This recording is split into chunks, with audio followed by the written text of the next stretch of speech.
primero, bastante cómodo, teniendo una audiencia bien amena, me siento bastante en confianza y eso es bueno para mí, malo para ustedes. ¿Por qué? Porque entonces yo voy a empezar a preguntar y entonces vamos a hacer un diálogo, más que una conferencia, porque cuando es un diálogo, uno comprende. Cuando es una conferencia, a veces uno se distrae rapidito. Entonces, me gusta mucho el tema porque los hemoderivados han sido la solución y ha sido un producto biotecnológico que nos ha ayudado a lo largo de la historia de la humanidad. Cuando nosotros vamos a ver una línea del tiempo, vemos que en la necesidad del hombre de poder suplir las demandas que tenía en ese entonces, con tanta guerra, más o menos en los años de 1940 a 1950, estamos hablando de finales ya de la Segunda Guerra Mundial, que habían tanto trastorno hemorrágico, entonces empiezan ellos a querer obtener una molécula que sirva para parar el sangrado. Porque ni modo, ¿verdad? Los soldados estaban muriendo del sangrado y no tanto de la lesión. Entonces surge la necesidad de obtener un componente que pueda detener esa hemorragia. Y ahí empiezan los primeros hemoderivados. El primero que empezó fueron los crioprecipitados, el plasma fresco congelado, y precisamente era porque lo que querían era detener el sangrado, ayudar a la coagulación. Luego de eso, ya en 1960, 1980, entonces empieza el desarrollo de la fracción. Se dan cuenta que es que si me voy para allá ya no me escuchan los de Zoom, ¿verdad? Porque bueno, como que quisiera caminar. Ahí está, gracias. La cosa es de que en este entonces se dan cuenta que existía el principal hemoderivado, ¿cuál creen que es? El principal hemodiderivado. Bueno, no es un hemodiderivado. Lo primero que se obtuvo, muchísimas gracias. Hay que apagar este. Entonces lo apacho aquí. Ahí está. Este ya está. Sí, ya está encendido. Va. El principal obtenido fue sangre. Lo primero que se obtuvo fue sangre.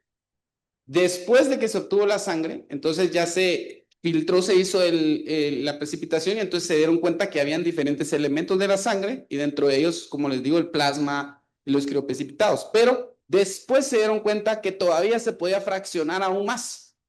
Y entonces se fraccionó y se desarrolló ya el aislamiento puntual de factores de coagulación, como el ejemplo que les estoy poniendo aquí, el factor 8 que sirve puntualmente para la hemofilia.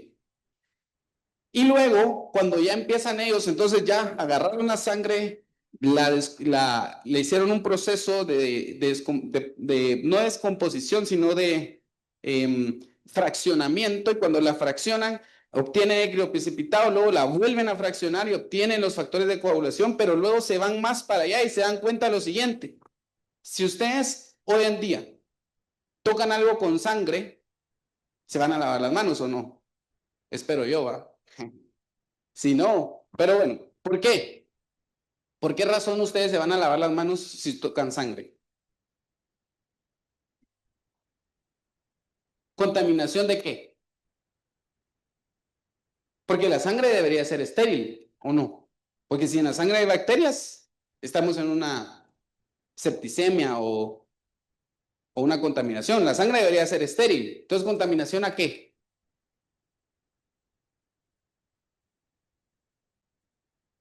¿De qué se puede contaminar la sangre de una persona? Ajá, de un virus.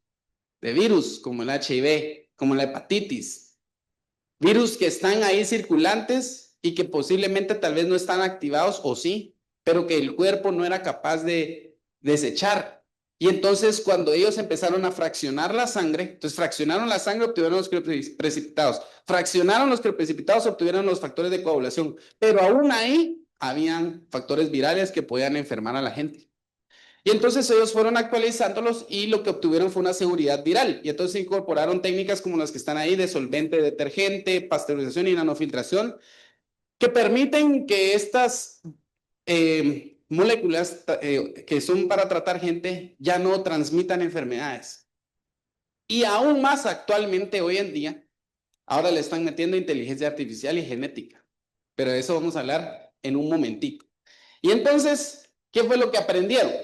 Una de las cosas que aprendieron es de que existe una transmisión viral si uno no cumple con esos pasos de obtención de las moléculas. Otra cosa que aprendieron es que había una variabilidad en la consistencia, en el poder que tenían cada uno de estos elementos, porque cuando ellos empezaron a fraccionar los elementos, pero no metían los procesos que vamos a ver en un momento, se daban cuenta que algunos factores coagulaban más, otros factores coagulaban menos, algunos eran más efectivos, otros eran menos efectivos, algunos, cuando estamos hablando de hemoderivados, ¿qué quiere decir hemo? La palabra hemoderivados es una palabra compuesta. Hemo es una palabra y derivados es otra. Hemo, ¿qué quiere decir? Sangre. Y derivados que se derivan de la sangre. Básico. Entonces, el componente hemodiderivado necesita cumplir con ciertos estándares de calidad, porque cuando nosotros transfundimos o infundimos un hemodiderivado, lo más probable es que nuestro cuerpo o el cuerpo de la persona que la recibe vaya a generar anticuerpos contra eso que le están dando, porque al final de cuentas es un patógeno exógeno, es algo de afuera para adentro. Entonces, se dieron cuenta que eran necesarios ciertos pasos para ir mejorando la tolerabilidad de estos productos. Y luego la trazabilidad. ¿Cómo era de importante? Porque imagínense, les quiero preguntar algo. Si estamos hablando de componentes hemoderivados, ¿de dónde se obtienen esos hemoderivados? De la sangre. ¿De la sangre de quién? De donadores, ¿no? O sea, tiene que haber gente que vaya a donar sangre de la cual se obtengan y se fabriquen medicamentos. Y entonces crearon unas fábricas enormes, unas granjas enormes en donde criaron a gente desde cero para que fuera exclusivamente para donar sangre. No, eso es una broma, no van a creer. Se va a parecer si me estaban poniendo atención. Es una broma para los de Zoom también. Es una broma. No, pero sí existen actualmente granjas de donación en donde la gente va voluntariamente a donar sangre y estas empresas enormes obtienen los medicamentos, pero ellos, entonces, por ejemplo, venía un donador y daba su sangre, y esa sangre la fraccionaban, después la volvían a fraccionar, después la crioprecipitaban, solvente detergente, nanofiltración, y resulta que cuando la transfundían, el paciente hacía reacción. Entonces era necesario trazar quién había sido el donador para decirle, mire, disculpe, sabemos que usted tiene en su corazón la muy buena voluntad de querer donar sangre, pero lamentablemente no puede. Su sangre, entonces es necesaria una trazabilidad, porque si no, ¿cómo vamos a saber de dónde se obtuvo? Entonces, estas lecciones del pasado y estos desafíos marcan la necesidad de la innovación continua y van fortaleciendo los estándares de seguridad actuales. Y entonces nos topamos con algunos de los hemoderivados más utilizados hoy en día. Uno de ellos, como ya mencioné, bueno, el factor 8 recombinante, pero aquí quiero hacer este de aquí estoy mencionando, pero vamos a empezar con las inmunoglobulinas. Las inmunoglobulinas, miren ustedes, es uno de los componentes hemoderivados más utilizados en todas las especialidades. Todos lo usan los pediatras, todas las subespecialidades de pediatría, inmunología, cardiología, hematología pediátrica, o sea, las especialidades de pediatría casi que todas las usan. En medicina interna casi que todos las usan. Intensivos, hematólogos, neurólogos, inmunólogos, reumatólogos, infectólogos, todos utilizan inmunoglobulinas. ¿Y por qué? ¿Qué son las inmunoglobulinas? Son proteínas. Son proteínas que sirven para el marcaje, para combatir enfermedades. Y entonces estas inmunoglobulinas resultaba ser que había gente que nacía y se enfermaba de todo. ¿A alguien le gustan las películas? A todos, ¿verdad? Bueno, hay gente que no le gusta, pero hay una película de John Travolta que él vive en una burbuja. ¿Alguien la vio o no? Él tenía lo que se conoce como inmunodeficiencia primaria, que ahora el nombre actualizado es error innato de la inmunidad. Y se dieron cuenta que había gente que nacía sin defensas. Los errores innatos de la inmunidad, así como su nombre lo dice, es un error con el que la gente nace, por eso es innato, y tiene que ver con la inmunidad. Y entonces se aislaron estas inmunoglobulinas a partir de la sangre y se le dan a esa gente que no tiene defensas y entonces la gente ya no se enferma tan seguido. Esos son las inmunoglobulinas. Luego de eso está el factor 8 recombinante, que tiene una específica indicación que es para los pacientes con deficiencia de factor 8. Ahora, esto es bien tremendo ustedes, porque uno lo dice solo así, va y dice, bueno, y si alguna vez alguno ha estudiado la cascada de la coagulación, solo, perdonen ustedes, yo no llevo el tiempo. ¿Cuánto tiempo tengo? Ah, va, ok. Va, entonces, uno puede decir así fácil, bueno, le hace falta factor 8 y ahora uno lo mide y dice, está sangrando la nariz, de chiquito le sangraban las articulaciones, le sangran las encías, me hablo de los niveles de factor 8 y vas a hacerse su examen de sangre y le mide los niveles de factor 8 fácil. Ahora, gracias a Dios, porque la cascada de la coagulación ocurre instantáneamente. Si uno se corta la mano, inmediatamente la cascada de la coagulación ya se activó de 0 a 100. Eso es en fracción de segundos. Y gracias a la tecnología, ellos han podido ir aislando los factores hasta llegar al factor 8 recombinante, el cual sirve para profilaxis, es decir, para que los pacientes no sangren y para tratamiento puntual. Pero el factor 8 recombinante antes era derivado de hámster. La primera actualización que les voy a dejar es que ya existe el factor 8 recombinante humano, se llama Nubic. Es uno de los primeros, el primero de cuarta generación. Y como es humano, entonces tiene menos reacción adversa y menos generación de anticuerpos que se conocen como inhibidores. Luego tenemos otros hemoderivados como el complejo protombínico, que este sirve para revertir la anticoagulación y hemorragias graves, y está el factor de von Willebrand. Este factor es muy importante porque miren, pues, resulta ser que los pacientes con hemofilia eran más bochincheros que los pacientes con von Willebrand. Entonces, cada vez que un paciente sangra, la primera sospecha que se le viene a uno a la mente es, si ustedes les dicen enfermedad en el que la sangre no se coagula, ¿qué piensan? La sangre no está coagulando. ¿Qué enfermedad es la que uno piensa? Hemofilia. O sea, ese está aquí. Todos saben que si un paciente, yo soy hemofílico, porque la palabra inclusive es derivada del griego que hemo, que quiere decir sangre, y fil o fileos, que quiere decir amor. Entonces, el amor a la sangre. Entonces, hemofílicos son los que sangran. Pero los hemofílicos ni siquiera son el trastorno de coagulación más frecuente. Resulta ser que hay otra enfermedad que se llama enfermedad de von Willebrand. Y esta enfermedad es 1 en 100. Eso quiere decir que si miramos la lista de asistencia y ha venido más de 100 personas a la semana científica, uno de esos que vino tiene enfermedad de von Willebrand y lo más probable es que no lo sepa. Y lo más probable es que sea mujer. Y entonces, conforme ha ido avanzando la biotecnología, el factor de von Willebrand se convirtió en uno de los hemoderivados más utilizados, porque es el trastorno de la coagulación más frecuente, con una frecuencia de 1 en 100.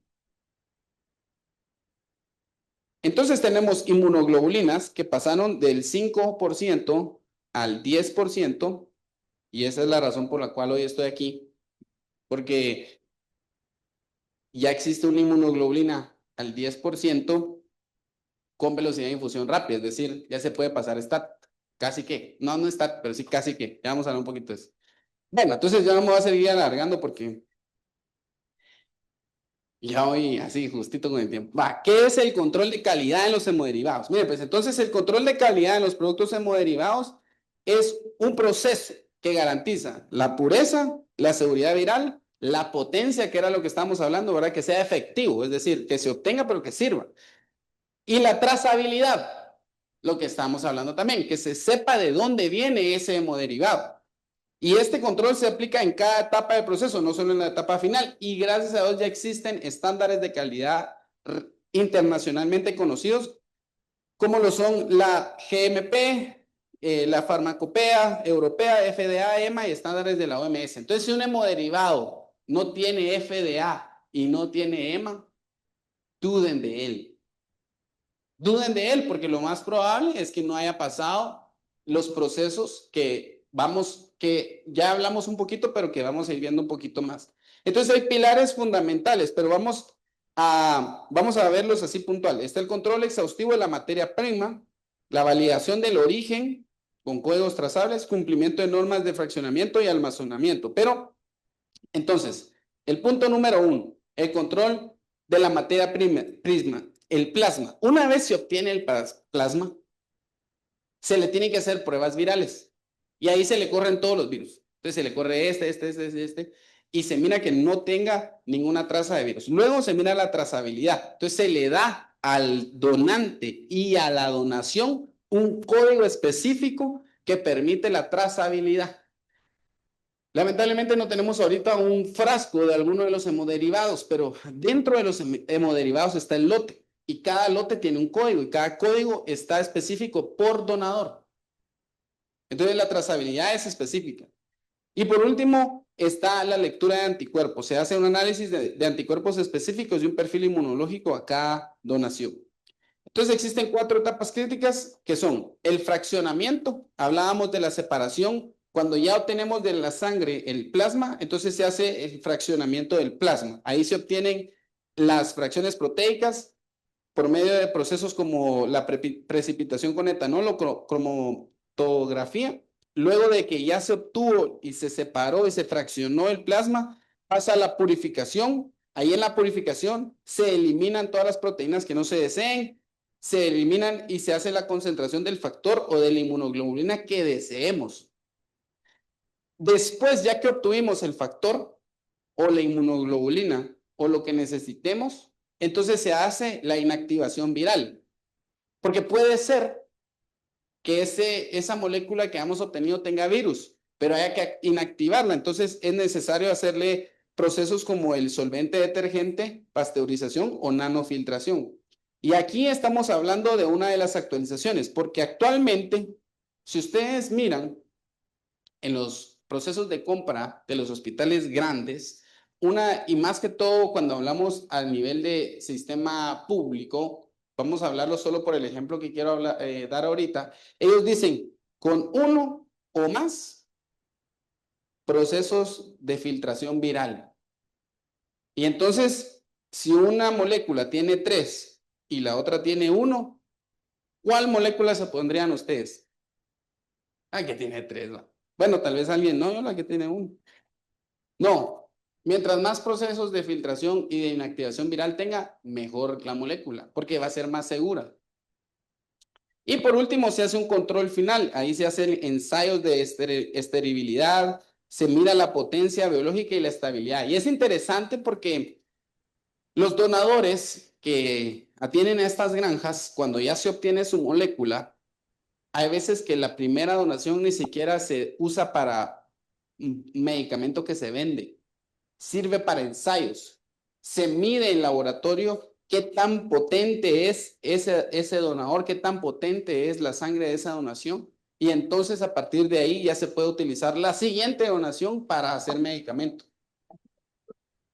Bueno, y entonces hay parámetros de control por cada etapa. De la primera, el fraccionamiento, que es la separación por fracciones, existen parámetros claves, como puede ser el pH, la temperatura, la concentración. En el caso de la purificación, que es la concentración de cada elemento que queremos, aquí tiene que haber una actividad específica y un rendimiento. Luego de la inactivación viral, aquí cuando miramos la eliminación de los patógenos, tenemos que ver qué tan reducida está siendo la filtración en medida de nanolog, se le conoce a la medida que en lugar de decir metros, ¿verdad? Es como una medida que nos sirve para ver y para saber qué tan pequeño es el filtro. Y el último, el control final, que es la validación de calidad, en donde les decía que aquí se mira y se hacen ensayos clínicos para poder validar la molécula que se obtuvo. Y entonces, innovaciones. Una de las cosas que actualmente está innovando y de las cosas que pueden estar actualizándose constantemente es el porcentaje de concentración que vamos a obtener de cada molécula. Porque miren, pues, a pesar de que nosotros tomemos la sangre, la fraccionemos, la volvamos a fraccionar, después hagamos todo el proceso que ya hablamos y obtengamos la inmunoglobulina, resulta ser que cuando miramos el frasco dice inmunoglobulina al 5%, 10 gramos en 200 ml. Entonces, en un frasco de 200 ml, solo 10 gramos van a ser de inmunoglobulina. El resto es componente sanguíneo que sirve para la estabilización. Pero nosotros lo que queremos es la molécula. Y entonces lo que han ido haciendo es logrando concentraciones mayores de inclusive al 10, algunos están al 20, que permitan que haya menos volumen y que por ende sea más rápida la infusión, que tenga menos tiempo el paciente de hospitalización, porque encima las inmunoglobulinas cuando se aislaron, se tenía un protocolo de pasar a 10 horas. Entonces un paciente llegaba y decía, bueno, me toca mi infusión de inmunoglobulinas. 10 horas sentado en la silla. Pero si le cambiamos el estabilizador y ya no usamos la albúmina, sino que usamos glicina, por ejemplo, como es el caso de Panciga, entonces es más rápido. Entonces ya no se necesitan 10 horas. Ahora se puede ir aumentando la velocidad conforme el paciente la vaya tolerando. Porque como es un hemoderivado, el paciente tiene que recibir la donación, se va acostumbrando y después le podemos aumentar la velocidad. Se acostumbró, le vamos aumentando la velocidad y así sucesivamente. Ahora llegamos a velocidades y entonces las formulaciones van creciendo. Cada vez las inmunoglobulinas van siendo más y más concentradas. Luego está la nanofiltración avanzada, con filtros de hasta 20 nanómetros o menores capaces de retener inclusive parvovirus. O sea, como les decía, una medición así bien exhausta en la que no va a pasar nada a ustedes. Ahí no va a pasar nada. Y por último, productos recombinantes, como les mencionaba, del factor 8 recombinante humano, Nubic, que ya eliminan el riesgo viral al no derivarse de plasma y al ser recombinante humano y no de hámster, porque no somos hámsters, ¿verdad? Entonces, ventajas de las nuevas formulaciones. Primero, sin estabilizadores animales. Como les decía, ya eliminamos la gelatina, la albúmina, y esto reduce el riesgo de efectos adversos, porque ¿alguna vez alguno ha tenido un frasco de albúmina en la mano? ¿Sí? La albúmina es espesa. Así uno la hace así, no se mueve como que fuera agua, porque es así como medio espesa, ¿va? Entonces, si yo le paso un volumen muy grande de albúmina a un paciente, le sobrecargo la presión osmótica dentro de la sangre y entonces le puedo dar falla renal, le puedo dar falla cardíaca, le puedo meter, o sea, una hipovolemia, le puedo causar un montón de problemas a un paciente si le sobrecargo de albúmina. De hecho, la albúmina, una de las indicaciones que tiene es para pacientes que están hipovolémicos, porque entonces le aumenta el volumen. Pero cuando nosotros eliminamos esto, entonces, y le ponemos un estabilizador que es menos pesado, como lo puede ser la glicina, el aminoácido glicina, entonces hacemos que el líquido sea más volátil y que sea más ligero y entonces pueda pasar más fácil la infusión. El pH y la osmolaridad también son optimizados y tienen una mejor vida útil porque entonces no solamente estamos mejorando el que pase, sino que estamos mejorando la estabilidad térmica y mejorando el almacenamiento y la distribución. Y entonces miramos una línea del tiempo del donante al paciente. Primero tenemos que seleccionar bien al donante, son donantes voluntarios, hacemos un tamiz riguroso con pruebas infecciosas. Se recolecta la donación y entonces hacemos aféresis completa con congelación y todo. El fraccionamiento, los 4 pasos que hablamos, la inactivación viral, las pruebas y por último ya sale el hemoderivado a su venta. Pero ahora ustedes ya saben, este es un hemoderivado. ¿Qué es esto? Factor 8, es un hemoderivado. Quiero ver el lote, van a decir. Ese es de un paciente de tal lado. Ya saben, porque ahora ustedes ya saben que los hemoderivados tienen procesos y que son productos biotecnológicos, inmunoglobulinas. Tiene FDA y EMA, porque en Guatemala se han comprado muchas, se vende todavía muchas inmunoglobulinas que no tienen FDA y EMA. ¿Cuántos procesos de inactivación tiene su inmunoglobulina? Le pueden decir ahora. Ahora ya podemos preguntar. Y entonces, Pruebas finales.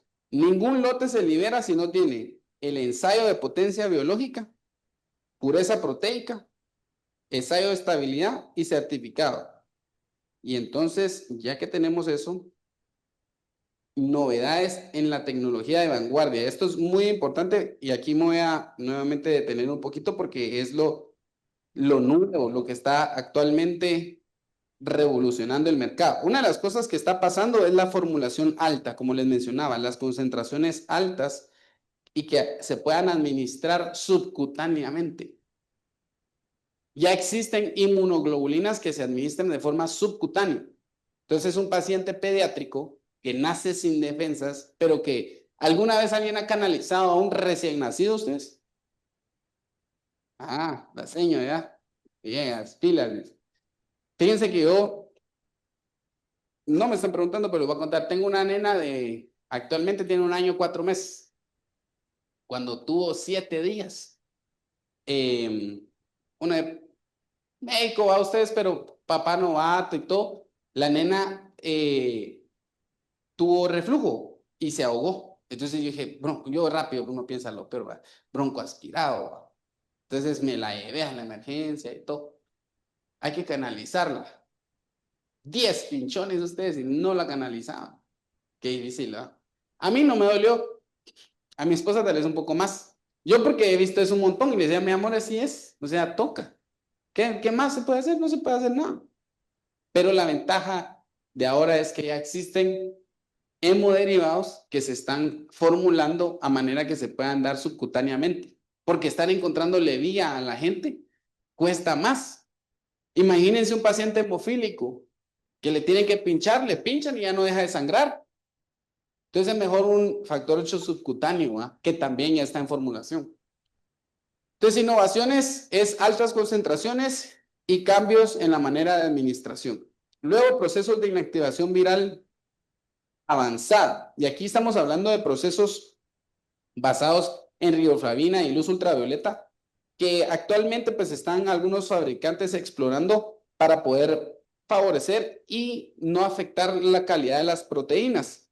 Y estos procesos de inactivación van a permitir mayor seguridad y mayor potencia o calidad de los productos hemoderivados. Luego tenemos un proceso de blockchain, trazabilidad, tecnología de blockchain. ¿Alguien ha escuchado hablar de la blockchain?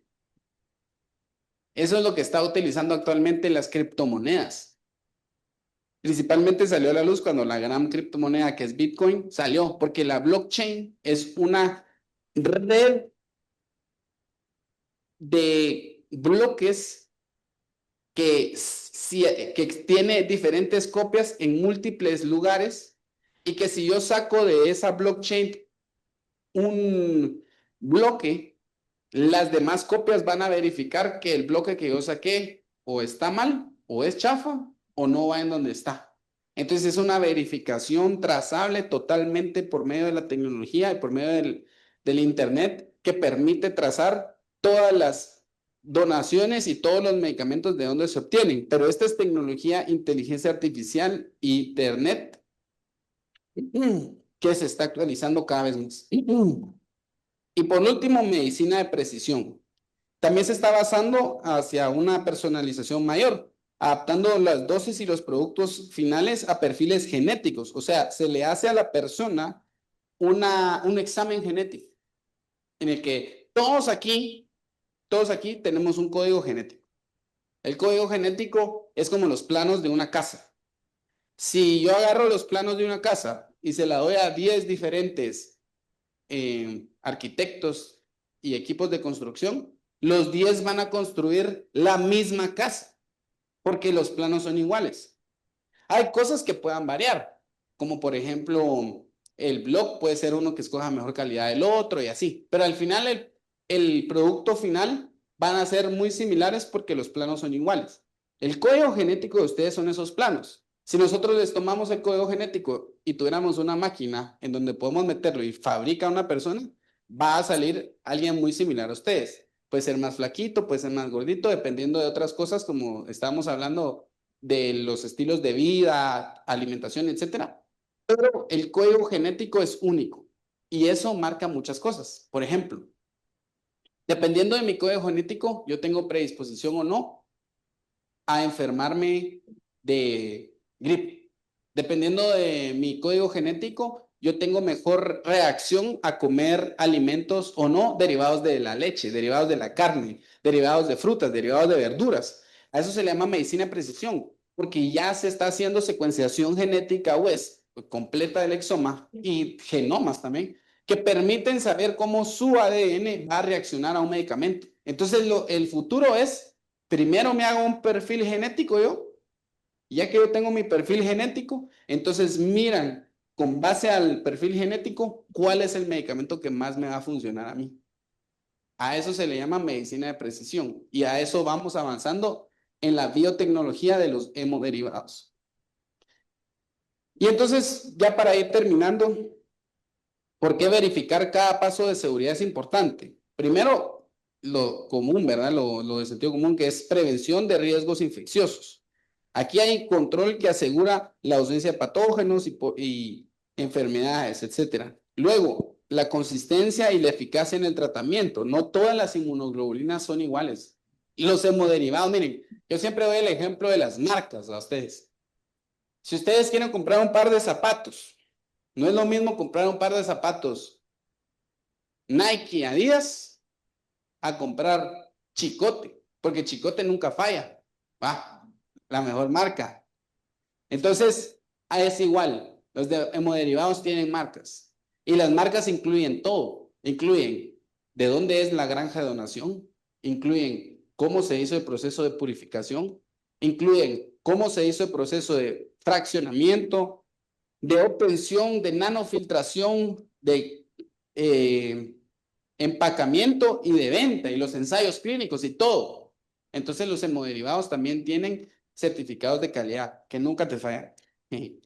Y por último, entonces confianza institucional y cumplimiento. Aquí tiene que cumplir con las normativas de las instituciones internacionales que regulan esto. Conclusión. Garantía de seguridad y confianza. El control de la calidad de la fabricación de los hemoderivados, más que un conjunto de pasos técnicos, es una promesa de seguridad para los pacientes. La evolución histórica ha llevado a métodos más seguros y eficientes, y las innovaciones actuales, desde las formulaciones de concentradas hasta la trazabilidad digital, garantizan productos confiables. Como frase, decimos que cada frasco es un compromiso. Verificar cada paso de seguridad en las instituciones protege a los pacientes, fortalece la confianza en los tratamientos y cumple con estándares éticos y regulatorios. Porque imagínense, esta institución hermosa, yo me siento bien bonito aquí en casa, porque en mi carrera de pregrado hice aquí prácticas. Entonces, veníamos aquí a recibir clases y todo. Muy bonito. Pero imagínense que tengamos una institución así de bonita y que tengamos un hemoderivado que no tenga FDA. Y entonces viene un paciente y paga caro y tiene reacción adversa al medicamento. Qué peligro, ¿va? Hay que cuidarse, hay que saber de dónde obtiene cada medicamento. Por eso que las inmunoglobulinas, los factores de coagulación, tienen todos estos procesos y es importante irse actualizando uno, así como ahorita lo estamos haciendo, para poder ir garantizando la seguridad de los pacientes y poder quedar bien en las instituciones. Y entonces, bueno, existe múltiples usos para todos los hemoderivados que hemos hablado hoy, pero ya no voy a seguir redondando en el tema. Muchas gracias a todos.